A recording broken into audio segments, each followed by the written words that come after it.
How did you guys feel playing in San Diego tonight against the All Blacks? Yeah, it was awesome. I guess when you think of America, you think of football, basketball, baseball, those kind of sports. But it's quite refreshing to see that there's actually quite a big rugby support here, especially in San Diego, from what I've heard. And then I guess doing it against the All Blacks, for me it's my first time against the All Blacks. Born in New Zealand, so as a kid I grew up watching the All Blacks, dreaming to be in the All Blacks, and to be against them, against the haka and everything, it's quite surreal. So yeah, it was awesome. So was it, did you have mates in the All Blacks? How playing against them? Yeah, I got a few mates. I played a lot of my rugby over in Fiji, so haven't really played with them too much. But a couple of boys from school, a couple are younger than me. One we played together, and one that was a little bit older. So yeah, it's quite cool. Who was that? Sevu was the older one. Emoni was my year. We played together the whole year, and then Cortez and Noah, we all went to Hamilton Boys. Oh, nice. And what was your assessment on Fiji's performance tonight? I thought we started really well. We wanted to start well.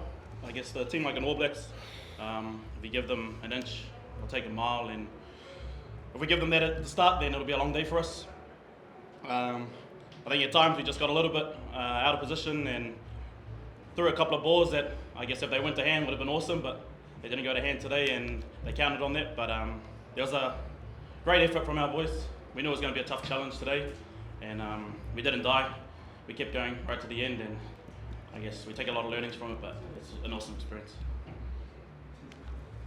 I heard that 60% of the audience were from around the world, not from San Diego.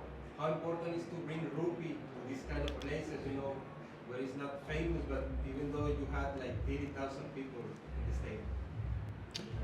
Yeah, it's awesome to see our Fiji supporters here in San Diego.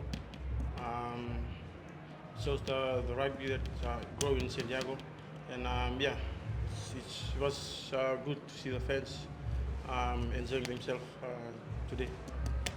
And that you bring the haka so far away, I think that this is the furthest that you bring this ritual.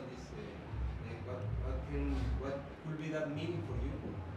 Sorry, come again? I think that this you bring the haka so far away. This is the furthest point from the South Pacific, or maybe near to Latin America, this corner of the world. What can you say about that?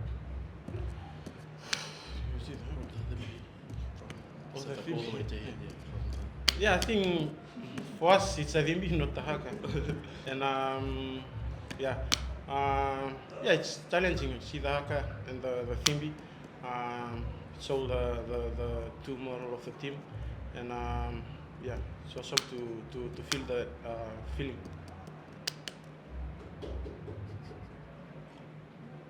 Caleb, how much do you think the side needs the players who goes to part of the Olympic squad and the 3 or 4 who are in Europe and who couldn't make the team? Sorry, say the start again. How much do you think the team needs the players who are not there? The experience once in Europe, you saw them and Stino and Masi in the Olympic squad? Well, look, they had a big opportunity in front of them, especially Stino and Masi. The Olympics only comes around every 4 years, so it's awesome for them to have the opportunity. But we have a lot of depth now with the Jura and with a lot of boys in Europe nowadays. One couple of boys missing out just gives an opportunity for another couple to come in, and I guess we don't, without saying bad, we don't miss them too much because we have the depth there that can cover those positions. So I think we're all good.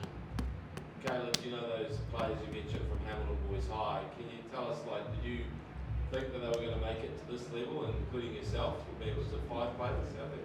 Yeah, there was 5 of us. Without throwing anyone under the bus, I guess. Sevu carved up at school. He was a couple of years older than me, so I watched him. I never got to play with him, but man, he was carving it up back at school. And one, I thought Cortez. I never got to play with him. He was a couple of years younger than me, but when I left school and I was watching our first 15, I thought Tez really had the goods to make it, and he was benching, playing like 150 kilos in high school, and he had the strength and everything. So I thought Tez was really going to make it too, and it's awesome to see him out there too.